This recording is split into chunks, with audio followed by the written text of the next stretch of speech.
हमारे देश में इलेक्शंस अपने 6th फेज में आ चुकी है और दिल्ली में 25 मई को लोगों को वोट देते हुए देखा जा रहा है, जिसमें खुद दिल्ली सीएम अरविंद केजरीवाल भी शामिल हुए थे। एक्स पर पोस्ट करते हुए आम आदमी पार्टी चीफ और दिल्ली सीएम अरविंद केजरीवाल ने कहा है कि मैंने अपने पिता, पत्नी और बच्चों के साथ आज वोट डाला। मेरी माता जी की तबीयत बहुत खराब है, वो नहीं जा पाई। मैंने तानाशाही, बेरोजगारी और महंगाई के खिलाफ वोट डाला। आप भी वोट डालने जरूर जाएं। पर जहां एक और ये सब हो रहा है, वहीं आम आदमी पार्टी की मुश्किलें मानो कम होने का नाम नहीं ले रही है। इस इलेक्शंस की लड़ाई में काफी झगड़े आम आदमी पार्टी चीफ के साथ देखने को मिले थे। अब भले वे स्वाति मलिवाल से जुड़े केस में हो, अब यह पीएम मोदी से आए दिन आपसी बहस हो। हालांकि पीएम मोदी के एक रीसेंट इंटरव्यू ने वापस से देश में सनसनी मचा दी है, जहां उन्होंने अरविंद केजरीवाल पर निशाना साधा है। क्या है ये मामला और स्वाति मलिवाल ने वापस से दिल्ली सीएम पर इस बार वार करते हुए क्या कहा है, आगे देखते हैं। सुप्रीम कोर्ट में जस्टिस संजीव खन्ना और दीपांकर दत्ता के इंटरिम बेल ऑर्डर के बाद जो दिल्ली सीएम अरविंद केजरीवाल तिहाड़ जेल से करीबन 40 दिन बाद बाहर आए थे,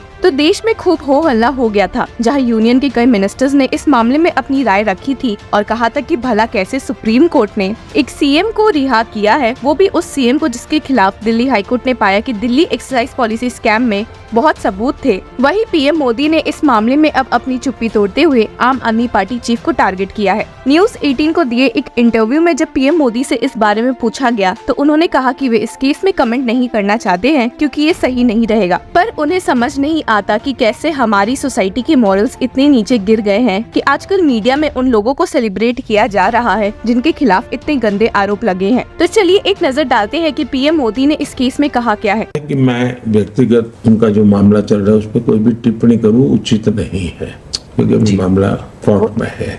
मेरी चिंता कोई व्यक्ति नहीं है। मैं तो अदालत ने क्या कहा उसके ऊपर अगर ध्यान केंद्रित करूं तो शराब घोटाले में हाईकोर्ट की टिप्पणी क्या है, हाईकोर्ट ने क्या कहा, मैं उसको तो मानूंगा। कि एजेंसी ने क्या किया है छोड़ो, किसी बीजेपी स्पोक्स पर्सन ने क्या कहा है वो छोड़ो, वो स्वयं क्या कहते हैं वो छोड़ो। कम से कम हाई कोर्ट ने शराब घोटाले के बारे में जो कहा है और बहुत ही कड़ी टिप्पणी की है। अब चिंता का विषय ये है देश में और जो गंभीर है कि सार्वजनिक जीवन में कोई जिम्मेवारी नहीं रहेगी, अपनी खुद की बातों पर भी कोई कमिटमेंट नहीं रहेगा। यहाँ पर आगे पीएम मोदी ने एक एग्जाम्पल देते हुए कहा कि एक जमाना था जब लोग गलत काम करते थे तो शर्माते थे, पर वहीं अब अपना सीना चौड़ा करके घूमते हैं। और यहाँ पर अपनी चिंता जताते हुए उन्होंने कहा, आज बेशर्मी के साथ सजा जिनको हो चुकी है, जिन पर गंभीर आरोप लगे हैं, उनको कंधे पे लेकर के आप सार्वजनिक रूप से नाच रहे हो। ये जो पतन हुआ है वो चिंता का विषय है। मुझे कोई पर्सन से लेना देना नहीं है। अगर ये हुआ तो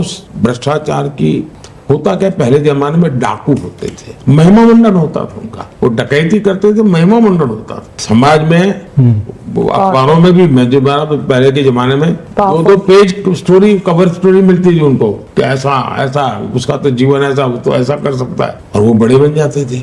दुर्भाग्य से अब राजनेताओं को ये बेनिफिट मिलने लगा कि इतना भ्रष्ट लोगों का। मैं तो हैरान हूँ कि कोई अखबार वाला किसी भ्रष्ट व्यक्ति का इंटरव्यू लेने जाए। जहां पीएम मोदी की ये फटकार आम आदमी पार्टी दिल्ली सीएम के लिए बताई जा रही है, वहीं स्वाति मलिवाल ने भी कहा है कि वे अपने असॉल्ट केस में किसी को भी क्लीन चिट नहीं देंगी और सबको चौंकाते हुए कह दिया कि जब उनके साथ दुर्व्यवहार हो रहा था तो उस समय दिल्ली सीएम अरविंद केजरीवाल घर पर ही थे और ना कि बाहर गए हुए थे, जैसा कि दिल्ली मिनिस्टर्स दावा कर रहे थे। She stated, "This is a matter of investigation and I am cooperating with the Delhi police. At the same time, I am not giving anyone a clean chit. The fact is that I was in the drawing room, Arvind Kejriwal was at home and I was beaten up very badly. I screamed and shouted but no one came." आपको बता दी कि कई question Swati Maliwal के खिलाफ भी raise हुए थे उन वीडियोस के बाद, जब उन्हें ही सिक्योरिटी टीम से गंदे लैंग्वेज में बात करते हुए सुना गया था। हालांकि ANI को दिए एक इंटरव्यू में उन्होंने एक सवाल उठाते हुए कहा था, प्रीवियस क्वेश्चन पे एक क्लैरिफिकेशन और देना चाहूँगी।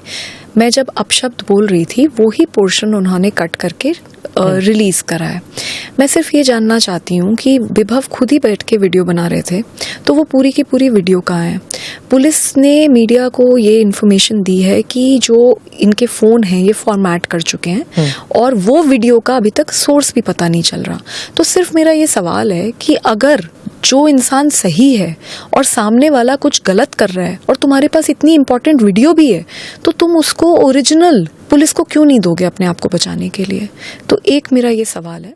इसी के साथ आपको बता दें कि बीते दिन 30 हजारी कोर्ट ने विभव कुमार, इस केस के अक्यूज्ड को 4 दिन के लिए जुडिशियल कस्टडी में रहने के ऑर्डर्स पास किए हैं, जिसके साथ ही अब उन्हें 28 मई को कोर्ट में वापस से हाजिर किया जाएगा। Vibhav's counsels have moved an application seeking to procure and preserve the CCTV footages and the DVRs. उनके काउंसिल ने कोर्ट में अपने पॉइंट्स रखते हुए कहा था कि these CCTVs prove my case. They have searched various times and have taken CCTV footages. How many footages they have we don't know. We are seeking for the footages to be preserved. हालांकि Delhi police की ओर से मौजूद assistant public prosecutor ने इस बात के खिलाफ argue करते हुए कहा था कि under what provision this application has been moved, these prayers are not applicable at this stage as the matter is under investigation. और यहीं पर उन्होंने ऐड करते हुए ये भी कहा था कि they have not given any detail of which CCTV footage they require. A copy of the same has also been given to the occupier. They have said they want the same, but it is not the stage. It will come later. Initially we had asked for DVR, but they gave us a pen drive which was blank. Now they have given us an NVR which have been given to the expert for examination. आपको बता दें कि इस मामले में Delhi CM Arvind Kejriwal ने अपनी चुप्पी तोड़ते हुए कहा था कि वे चाहते हैं कि इस केस में एक फ्री एंड फेयर इन्वेस्टिगेशन होनी चाहिए, पर इसी का पलट जवाब देते हुए स्वाति मलिवाल ने इंटरव्यू में क्या कहा है, देखते हैं। ऑफ कोर्ट ट्रायल कर दिया और मुझे तो दोषी मान ही लिया। भाई जब पूरी की पूरी पार्टी रोज मुझे दोषी करार करने में लगी पड़ी है, तो वो ये कैसे कह सकते हैं कि फ्री एंड फेयर इन्वेस्टिगेशन हो। मैंने तो सिर्फ एक कॉल करी और मैंने एक कंप्लेंट करी, उसके बाद तो इतने दिन से मैं चुप ही बैठी हूँ, क्योंकि मैं चाहती थी कि फ्री एंड फेयर इन्वेस्टिगेशन हो। पर आज फ्री एंड फेयर इन्वेस्टिगेशन कैसे होगा, क्योंकि हर दिन कभी कोई डॉक्टर्ड वीडियो डालते हैं, कभी कोई सीसीटीवी फुटेज जो कि डॉक्टर्ड है वो डालते हैं, कभी कहते हैं बीजेपी का एजेंट है, कभी कैरेक्टर असैसिनेट करते हैं, कभी धमकाते हैं। तो कैसे फ्री एंड फेयर इन्वेस्टिगेशन होगा? तो अगर वो रियली में चाहते हैं और चाहते थे कि फ्री एंड फेयर इन्वेस्टिगेशन हो, तो मैं तो बस यही जानना चाहती हूँ, फिर ये पूरी आर्मी ऑफ नेताज एंड ट्रोल्स मेरे पे क्यों छोड़े गए? भाई एक केस हुआ, उसके ऊपर मैंने कंप्लेंट फाइल करी, कंप्लेंट के ऊपर फ्री एंड फेयर इन्वेस्टिगेशन तो होने दो। आपने तो पूरी की पूरी आर्मी झोंक दी ये प्रूव करने के लिए कि मैं तो झूठ बोल रही हूँ, तो फिर कैसे फ्री एंड फेयर इन्वेस्टिगेशन होगा?